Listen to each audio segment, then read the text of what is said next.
Hi, it's Dennis Daly. I've always loved music, particularly symphonic music. That's why I jumped at the chance to do an interview with the guys and gals of the New World Symphony in Miami.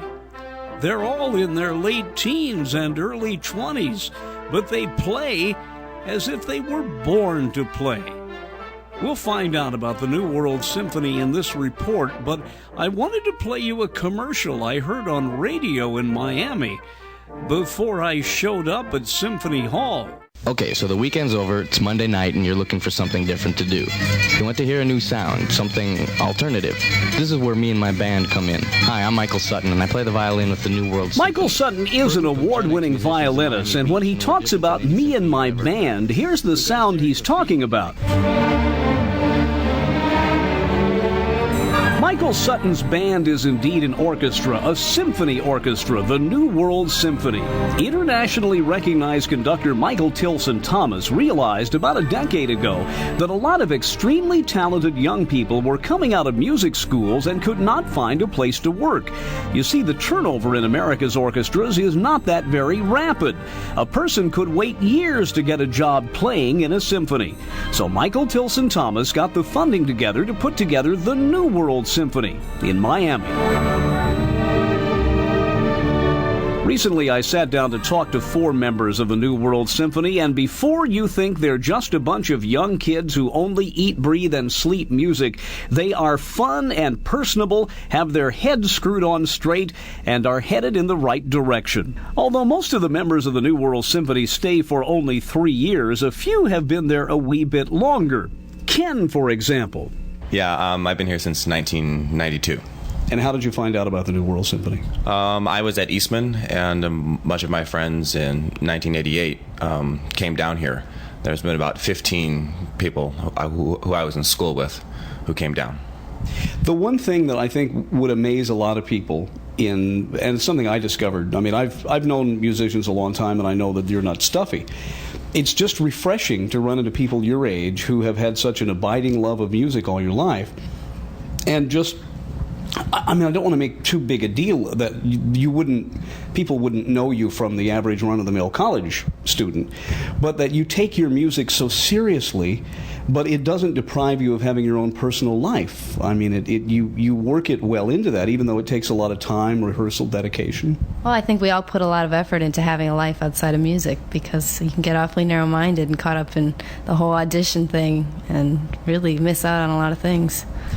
What is it like for a young person who has had so much of your life dedicated to music, you know, even prior to grade school, quite often, and if it were not for something like this, the terrible realization that jobs are just not easy to come by? I mean, you know, you're musicians, but yet you have to eat. Terrifying. It's ugly. I mean, the competition for one job in a symphony orchestra that even up until our age of maybe 17 or 18, we still think we're going to be soloists, and now we're settling for being an orchestral musician, which is not really settling, but and suddenly, after all this work and all this studying and all this rehearsing and practicing and trying to get ready for that audition, suddenly we pay all this money, fly somewhere, and play for 5 to 10 minutes and have to show our entire life's work in that 5 or 10 minutes.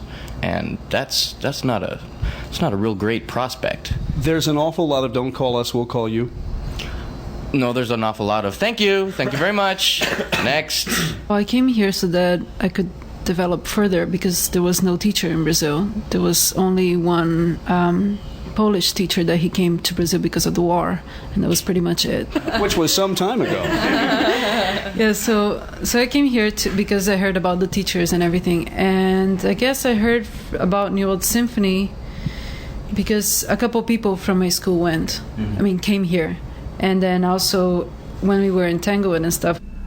And the reputation of the New World Symphony under the direction of Michael Tilson-Thomas is growing, and people around the world are realizing that it is providing for an awful lot of deserving young people a wonderful place to start their musical career. I think those of us who have been at a job for a very long time, as I have, suddenly forget how difficult it was to get your first job. And in the world of music, there are not that many jobs in symphony orchestras that come open every year. The shame is so many talented young musicians get out of school and cannot find the job they want. And so to make a living, they do something else. They work in a sheet metal factory or in a fast food restaurant. And what happens? Well, other aspects of life take over. They don't get to practice as much as they would like. Their musical skills go down, and suddenly they find themselves not as capable of fulfilling their lifelong dreams as they would have been just a year or so earlier. That is where the New World Symphony comes into play. We're sitting down with those four very talented young people talking about the New World Symphony, but I wanted to know first about Michael Tilson-Thomas, the energetic fellow who put it all together. What is there to say? The man's a brilliant conductor. Sometimes can be very, very hard to deal with. If you've ever dealt with somebody who is extremely brilliant, they can be very trying at times because they're so brilliant. It's hard to keep up with them. But yeah, his energy, it kind of rubs off. He's always got something. He's got way too many irons in the fire. But that's the only way, not the only way. That's the way that he really works, and it rubs off on us in performances and especially live performances. That's the really great thing, I think, is that most of what we do is live performance, and anything can happen. And especially with Michael, everything is just charged all the time.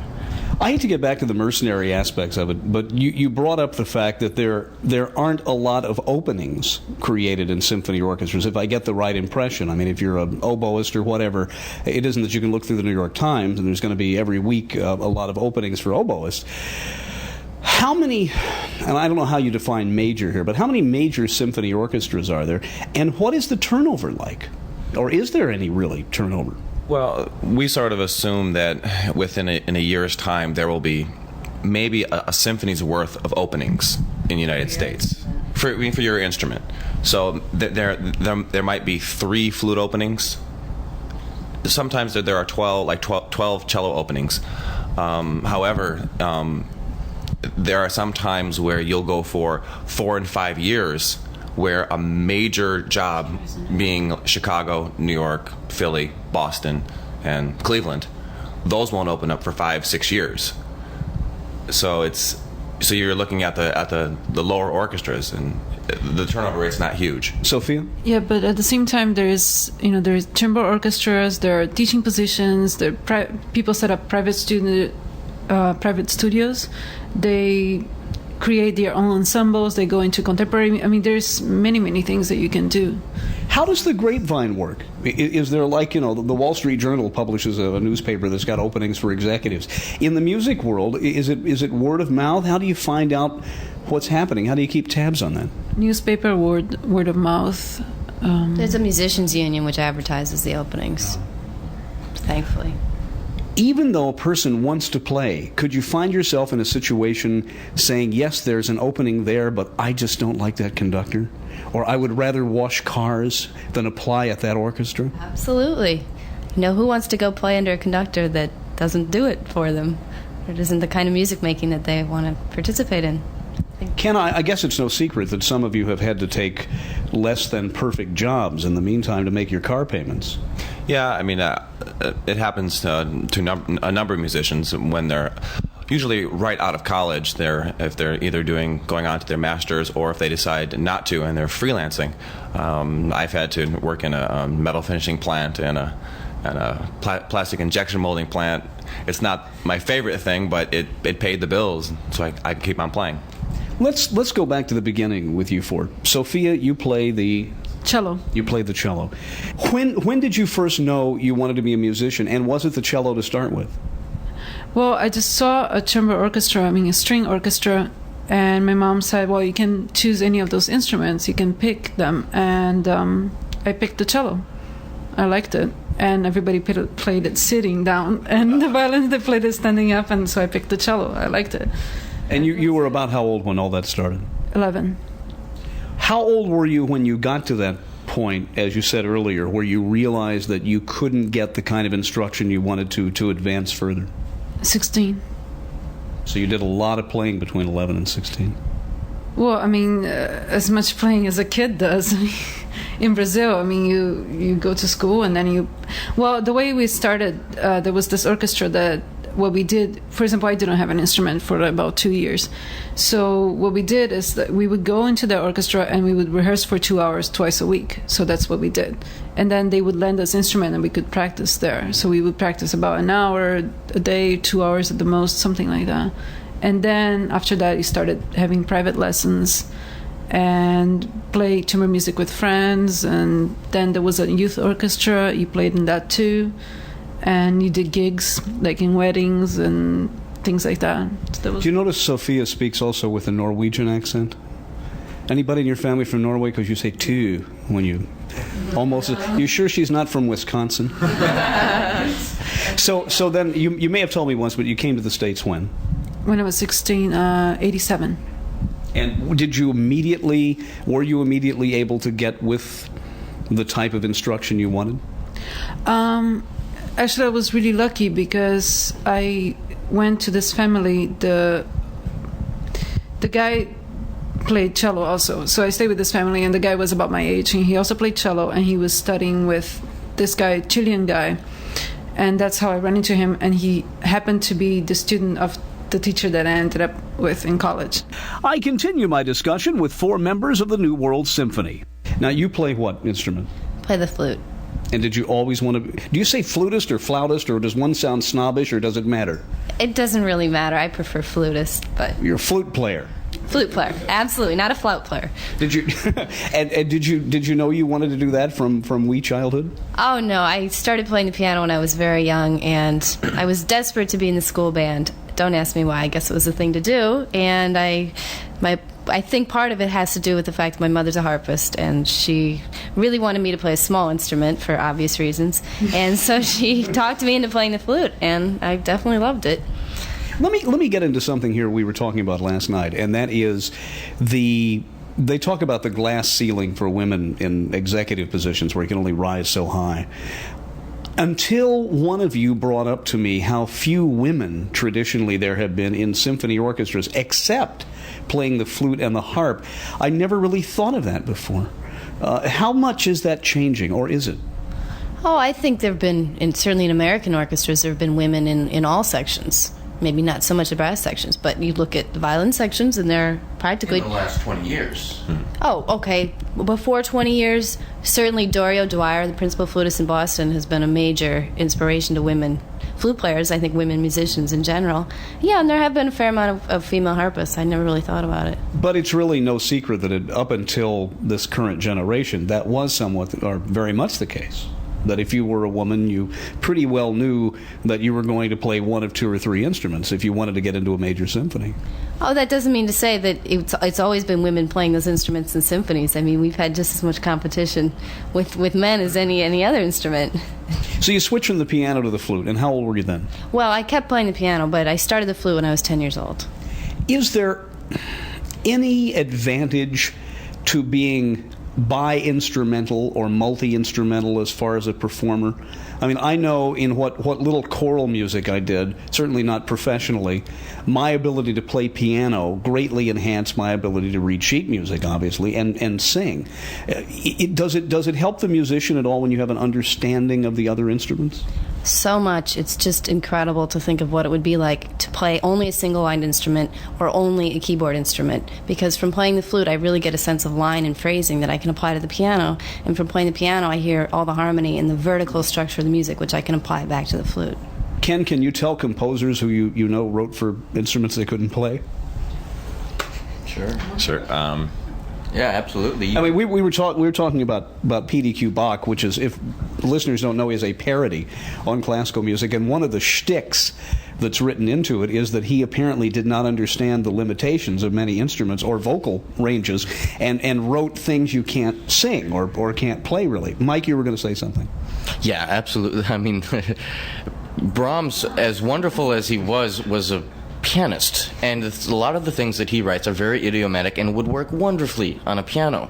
Do not work on a stringed instrument tuned in fifths. I mean, it's bizarre. You knew he was trying, but he was in some ways out of his element. Mendelssohn was the same way. I mean, you have these runs that are so obviously pianistic type things and these arpeggiations that work wonderfully on the piano, but on the cello you're going, oh please, can we edit this? Can we take these 10 notes out here? And There's a great story about the guitarist Les Paul. And I forget whether it was Wes Montgomery or who it was, but there was a guitarist who finally met him, and Les Paul had been his idol. And they were jamming around, and the young fellow was trying to play this one piece very, very quickly. And he said, Mr. Paul, I've tried all my life to play that run that quickly. And Les Paul confided in him that it was on tape and that they had changed the speed when they did the recording, that he actually never played it that fast. We're listening to some of the rehearsals, but more importantly, talking to 4 young people who have joined the New World Symphony, who are being given a chance to live out their musical dreams and start their career in an industry where there are not that many job openings. Their names are Sophia, Kathy, Ken, and Mike. Sophia originally from Brazil. Kathy and Mike are both from Minnesota. Ken is from Michigan. I continued my discussion with Kathy as to how she got interested in music and finally found her way to Miami and Michael Tilson-Thomas's New World Symphony. I think a big turning point for me is when I went to Interlochen in the summers after 11th grade, after 12th grade in high school, because all of a sudden I was thrust into this situation with a lot of serious musicians and a lot of people my age who were a lot better than I was, who were practicing a lot more than I was. Boom, there I went. And I had a double degree in math and music. And then I went on to England to study for a year on a Fulbright, and then I came back to Juilliard and sort of tried to finish it off. Good heavens, any place you haven't been? Nope, not yet. I don't know. Ken, what about you? When did you first realize that your life was going to be being a musician and not washing cars? well, I think for me it was coming from a musical family. It was almost a foregone conclusion, and both parents are musicians, and it just seemed that was the only thing to do. Michael, your father has been associated with a Prairie Home Companion work. Tell us a little bit about that. Then I want to get back to Ken to bring us up to date with what he's been doing. My dad is technically right now he's the director of the School of Music at the University of Minnesota. He's now an administrator, but he used to do a lot of teaching. He's the head of the opera department there. He's a tenor. More specifically a character tenor, and he was one of the founders of what became the Minnesota Opera, and so I've been around music since day one, before day one actually. Now, in your case, Ken, your folks did what? You were saying? Well, my father is a conductor, and my mother is a pianist, and I come from a choral family. Had you always played cello? No, I started on violin. I started when I was 4. I had this incredible desire to play because my older sister and brother also played violin, and being the youngest. Now, what do you do when you're that small? They give you a Mattel violin? No, they have violins come in different sizes, and they have ones for students that are 8th size, and then. Now, are they tuned in the same register? Yeah, they're. It wouldn't sound like Schrader's toy piano if you played it. No, it wouldn't. You then decided, though, that you didn't want to play the piano. You were how old? You couldn't carry it around? I didn't want to play violin, I'm sorry. That doesn't make the joke work at all. No. How old were you then when you decided you wanted to switch to cello? Well, I started playing cello when I was 9. I moved to Grand Rapids. And I had stopped playing violin at that time. And then when we moved to Grand Rapids, got into a new school, and the orchestra director needed some musicians for the orchestra, and he put a list of instruments up on the board, and I knew violin and viola was too close to violin, and I was too small to play bass, so that left cello. Because you had played violin, is it a difficult transition to the other stringed instruments? Well, I think it's an entirely different technique for the left hand, but the right hand, the basics are very much the same, so I had a good head start. Mike, you mentioned that your father is involved in music and everything. How old were you when you decided, instead of going out playing baseball with the rest of the kids, you also wanted to spend time doing something else? Well, actually, I was 2 when my mother was a music. My mother was a music calligrapher, and she kept me in my crib listening while she was listening to Milstein's Bach E major concerto, and I listened. She listened to that all day long, and while she was copying out my father's dissertation, And I evidently became charmed by by Bach and Milstein, and I told my parents that I wanted to make that sound on the record.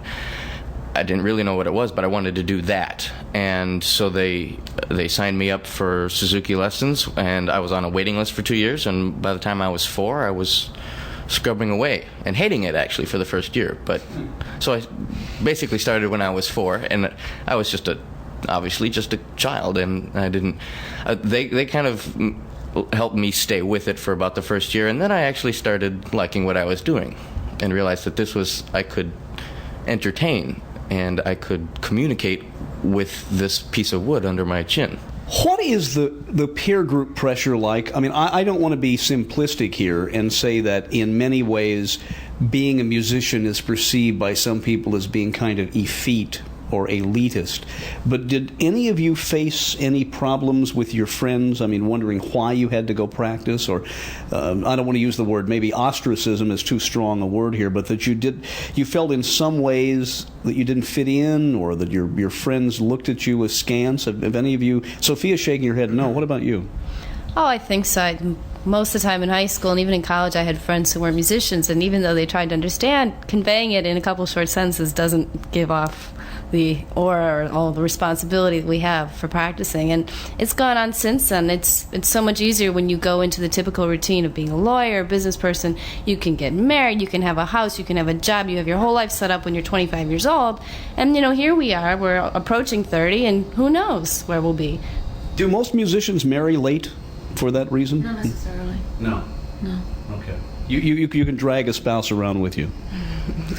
You can. I but- mean, there's some people here that are actually engaged, and some people that are married, and But I would say it's generally later than other more stable professions. I don't know whether you're going to add something or not. No. What about the discipline of music? I mean, I wouldn't trade the hours, not all pleasant at the time, I spent rehearsing and going to choir and, doing it 2 nights a week and then doing Mass on Sunday for anything now. And I really feel that discipline was very good for me.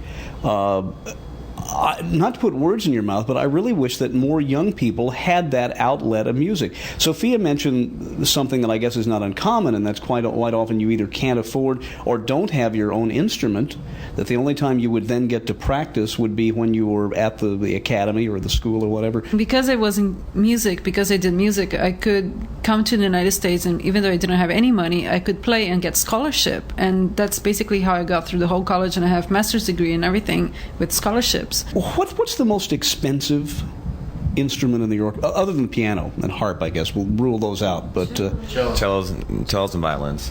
Yeah, the top of the absolute best cellos and violins that you can buy, Stradivarius, and they're and for the cello it's what's that M guy? Montagnana. Yeah, those instruments, the celli are just slightly more expensive. I think because there's less of them. But the average price of a Strat is about $2 million.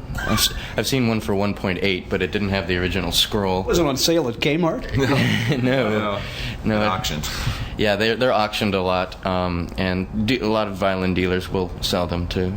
And also some of the really wonderful bows, Lupo and Hill, Picot, Torch. Yeah, some of the gold-mounted tortoiseshell ones that are in excellent condition can be up into $40,000 and $50,000. I think for all musicians, it's vital because it will be our lifeblood in the future. In the political climate today, and which has been happening over the last 20 years, it's almost as if the arts are not needed. And when things in public schools get cut, the first thing that goes is art and music, and they leave the rest of the money for football. I'm not saying that's not a good thing for the head to have sports, but I don't think sports is what defines us. I mean, as a human beings and as a species, I mean, we need the love of art and music and literature. Your brains. Right? Yeah, I mean, to sustain us. To develop your brains, to develop your imagination and all that. I mean, I think that many times if some schools they had music education more or had music education at all or more or had arts or anything like that, I think a lot of the kids wouldn't be on the streets or wouldn't be doing what they do, like so violent or things like that. For too many kids, they have to leave their hometown to succeed. I mean, you go back to Red Skelton. When he was 10 years old, he left Vincennes, Indiana. He was considered to be so odd that he left with a medicine show. And I've always, not to pontificate here, but it's always bothered me that except for a few slim rewards you get in tiny towns, which I love. I mean, I love my hometown in Indiana. You really have to almost leave and find your own kind, your own group, doing the same thing somewhere. And of course, that's what makes orchestras possible. I mean, there's not going to be an orchestra in Three Rivers, Michigan, that's going to play like the Philadelphia. But that always bothers. I'm happy to see that happen. I mean, I'm really happy to see those kids get rewarded. But in a lot of places, it just doesn't happen. No, it certainly doesn't. And Kathy had mentioned Interlaken. A lot of kids.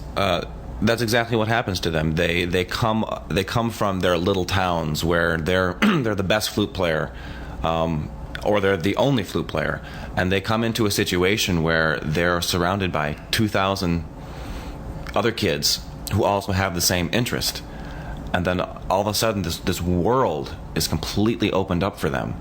I mean, I think Kathy may have had that same experience. Oh, absolutely.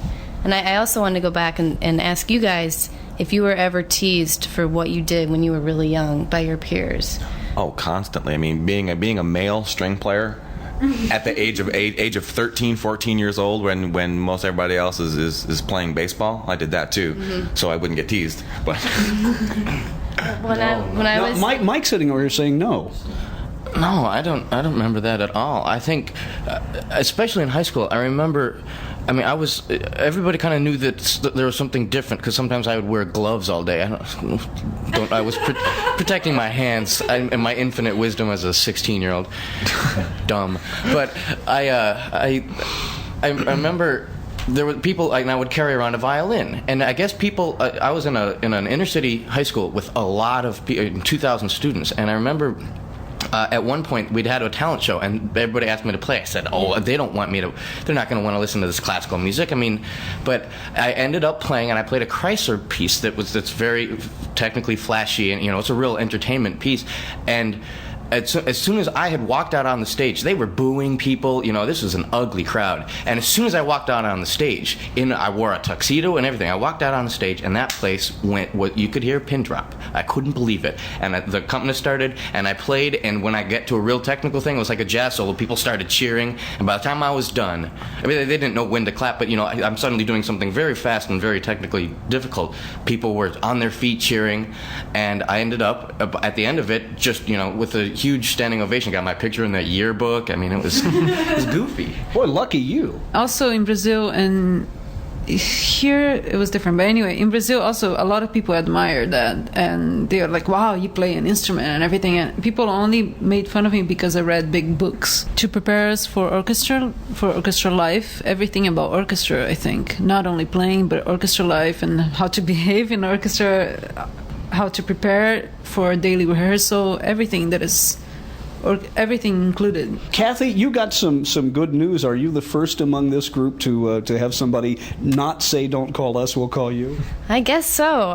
Last weekend, I took an audition for the Los Angeles Philharmonic second flute position, and it went quite well. And I got the word yesterday that they offered me the job.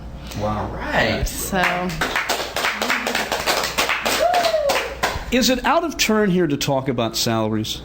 I'm just curious, do most people, here you're going to a major orchestra, do most players in the 5-10 largest symphonies, do they then exist on that salary? I mean, we're talking about the lower funding in the arts. There's still benefactors out there, but is it a living wage when you get to the higher echelon in symphonic work? Yeah, I think once you get to the big five, I mean, even the top 15 orchestras, you can make a decent living. You're not going to become rich. You're going to be middle income, but you'll be able to live well. Well, for the most part, I mean, maybe I, as a quasi-journalist, feel this way, that most of us who go into any type of performance, as you were saying earlier, don't do it for the cash, certainly. Oh, certainly not. Mostly for the love of music. You, Kathy, know where you're going as a first step. Sophia, what about you? Do you have some hidden fantasy? If I could wave a magic wand and say, okay, you're going to do that, what would you like to be doing? Be in an orchestra, play chamber music, play solo once in a while. Ken, what about you? I go poof, you can be anything you want. Where would you like to be playing? Where would I like to be playing? Well, somewhere in the north. Yeah, here we are down in Miami, and I mean, I'm not from the north, but I'm from Indiana. I'm happy to be down here sweating, but you want to go back to Traverse City, Michigan. Well, not specifically Traverse City, but somewhere north where it's cold and there's snow. I mean, for me, as much of being in a great orchestra, it's important to have a lifestyle in terms of part of the country. I mean, I love winter. I love winter activities. I haven't seen a trout stream since the summertime when I spent my summers in Colorado. Michael, what about you? Getting into how the new generations and people my age perceive classical music and how it's dead. And I did a commercial just recently that at the end I said, if you think classical music is dead, somebody check my pulse. Those kids are absolutely amazing, and I'm sure each has gone on to a bright future in music. I'm Dennis Daly.